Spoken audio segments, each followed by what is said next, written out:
Quelle joie pour nous d'entendre cette parole ce soir. Quelle joie. Pourquoi cherchez-vous le vivant parmi les morts? Il n'est pas ici, il est ressuscité.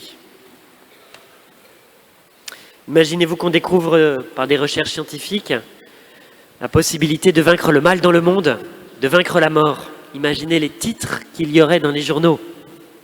Ça serait incroyable. Eh bien, nous l'avons, cette bonne nouvelle, nous l'avons, cette possibilité, c'est le Christ qui nous la donne. Il est ressuscité, il a vaincu la mort, il a vaincu le mal. Nous avons attendu avant d'entendre cette nouvelle. Nous avons entendu toutes ces lectures de l'Ancien Testament depuis la Genèse, le sacrifice d'Isaac, la traversée de la mer avec Moïse, poursuivi par les Égyptiens, et puis les lectures des prophètes. Ça montre le temps qu'il a fallu avant que cette bonne nouvelle soit prononcée, le temps que le peuple de Dieu a attendu, a vécu, jusqu'à la venue du Fils, le Seigneur Jésus, jusqu'à sa mort et sa résurrection. Et voilà que maintenant c'est accompli et que nous le célébrons aujourd'hui. Alors la question que je voulais vous poser ce soir, c'est qu'est-ce que ça change pour nous qui sommes ici ce soir dans cette église Saint-Joseph du Pont-du-Las en 2016 ? Est-ce que ça change encore quelque chose ? Bien sûr que ça change quelque chose. Ça change tout dans notre vie. Alors qu'est-ce que ça nous apporte ? 3 choses. La première, le Christ, la résurrection du Christ me donne une espérance pour vivre dans un monde qui devient fou. Je vous rappellerai, je ne vais pas m'étendre sur les événements récents, mais notre monde est marqué par la violence, par les attentats à Paris, en Belgique, par les guerres, par des menaces de toutes sortes. Et parfois, il y a cette question qui vient dans notre cœur. Où va-t-on ? Où va le monde ? Et parfois, il y a des inquiétudes dans notre cœur et même des angoisses. On se dit, est-ce que le monde ne va pas à sa perte ? Eh bien, nous savons que le mal a été vaincu définitivement par Jésus, par Jésus-Christ sur la croix. Qu'il est mort, qu'il est ressuscité, que sa victoire est définitive. Et que ce que nous voyons dans le monde, c'est encore le démon qui se déchaîne, mais il est vaincu. Il est vaincu et il sait qu'il est vaincu, alors il se déchaîne encore plus, mais son temps est compté. Vous voyez, c'est comme la queue du dragon qui frappe encore, alors qu'il est déjà capturé.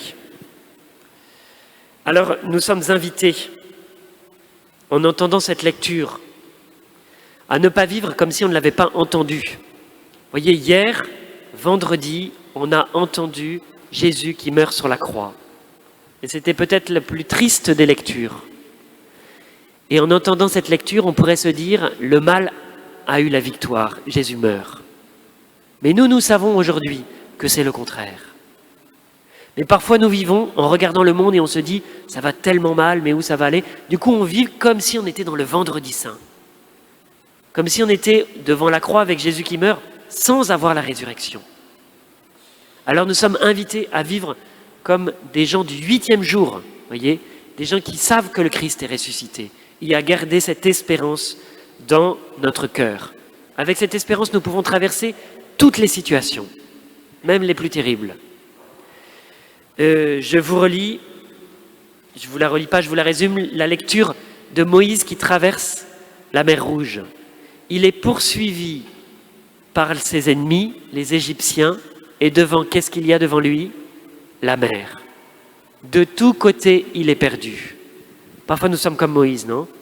Il y a nos péchés ou nos ennemis qui nous rattrapent, et devant, qu'est-ce qu'il y a ? La mer, et on ne sait plus par où aller, et on est désespéré, on se dit, il n'y a pas de solution.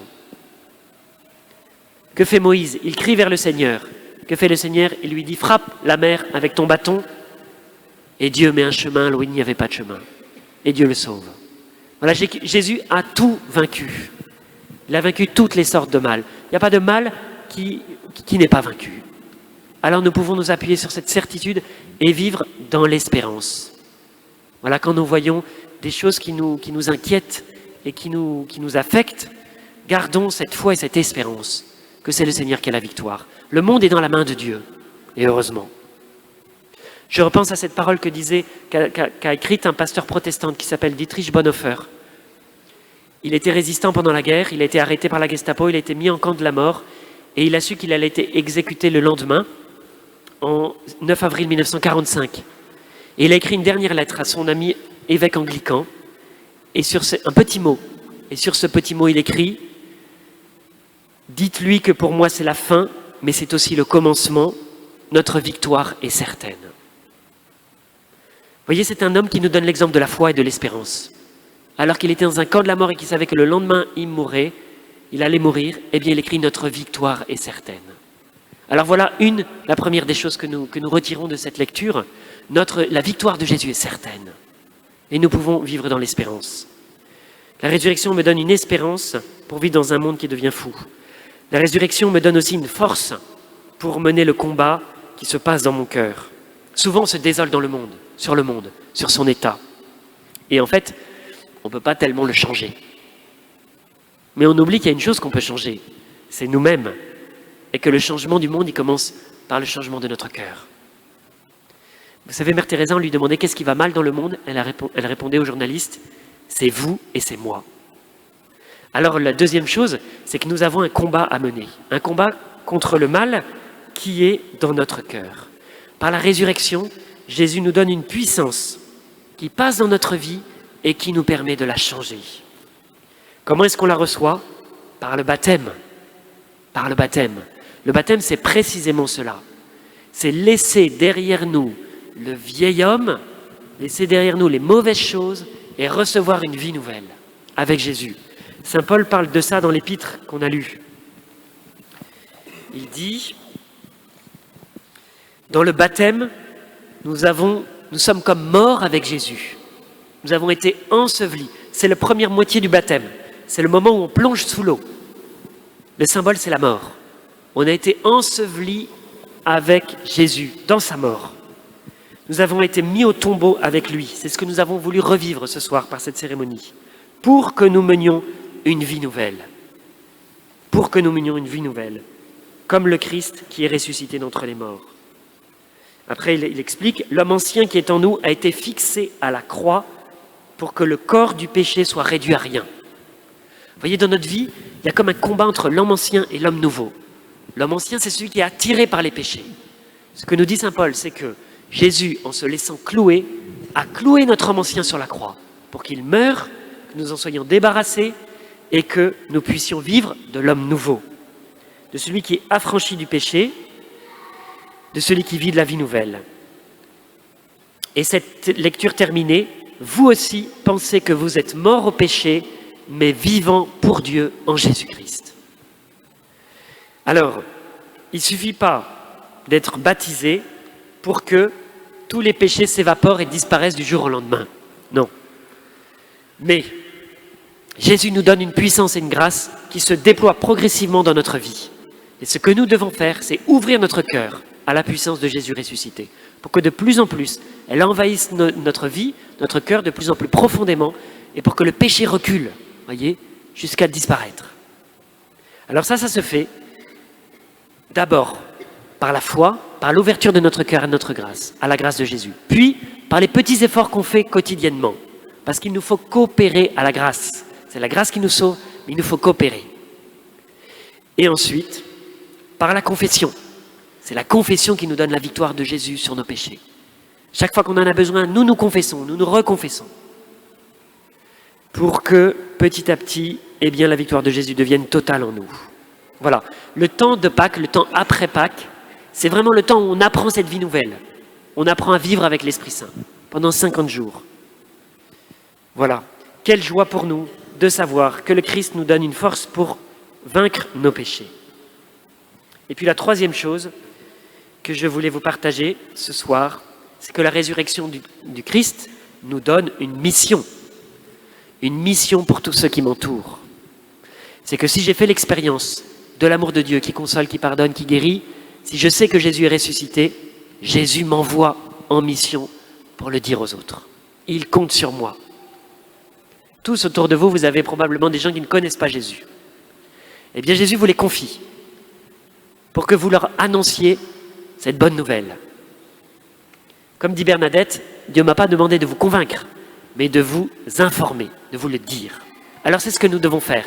Nous ne sommes pas chargés de convaincre les autres. mais nous sommes chargés d'annoncer. La nouvelle de la résurrection a été propagée par qui? Par les femmes qui sont venues le matin au tombeau. Elles n'avaient pas fait des années de théologie, mais elles ont couru et elles ont porté cette nouvelle aux apôtres. Et qu'est-ce qu'on nous dit? Ils n'ont pas été convaincus. Il a fallu du temps. Alors, si les apôtres n'ont pas été convaincus la première fois par la nouvelle, imaginez-vous les gens qui nous entourent. C'est normal. Il va leur falloir du temps. Mais nous devons faire comme les femmes, apporter la bonne nouvelle. Alors, si vous ne savez pas comment faire, je vous fais une petite démonstration. Mardi à votre travail, lundi c'est férié, normalement on n'y va pas.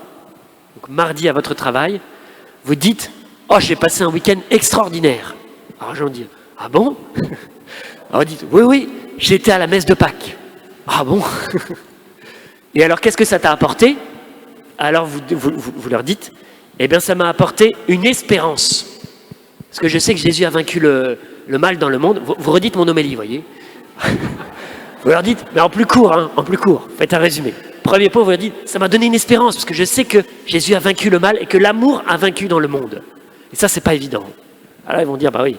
Et puis ça m'a donné aussi une force, parce que tous les jours, moi, je lutte contre mes péchés, alors avec Jésus, j'ai plus de force. Et puis c'est pour ça que je te le partage. Voilà, vous avez résumé mon homélie. Vous voyez, c'est pas si compliqué, mais il faut se lancer. Et peut-être ils ne seront pas convaincus, mais vous aurez fait votre travail. Voilà, vous pourrez rentrer chez vous tranquillement. Alors Dieu compte sur nous. Parfois, ceux qui font le mieux ce travail, c'est qui? C'est les nouveaux baptisés. Parce que ils sentent le changement dans leur vie. Et du coup, ils partagent facilement. Ce n'est pas ceux qui savent le mieux les réponses de la foi, hein. C'est ceux qui partagent le plus. Comme quoi, il n'y a pas besoin de connaître, il y a besoin de dire. Voilà. Alors Seigneur Jésus, merci ce soir pour cette vie nouvelle que tu nous donnes, pour cette espérance que tu nous donnes pour le monde, pour cette force que tu nous donnes pour changer notre vie et pour cette mission que tu nous confies d'annoncer cette bonne nouvelle au monde entier. Amen.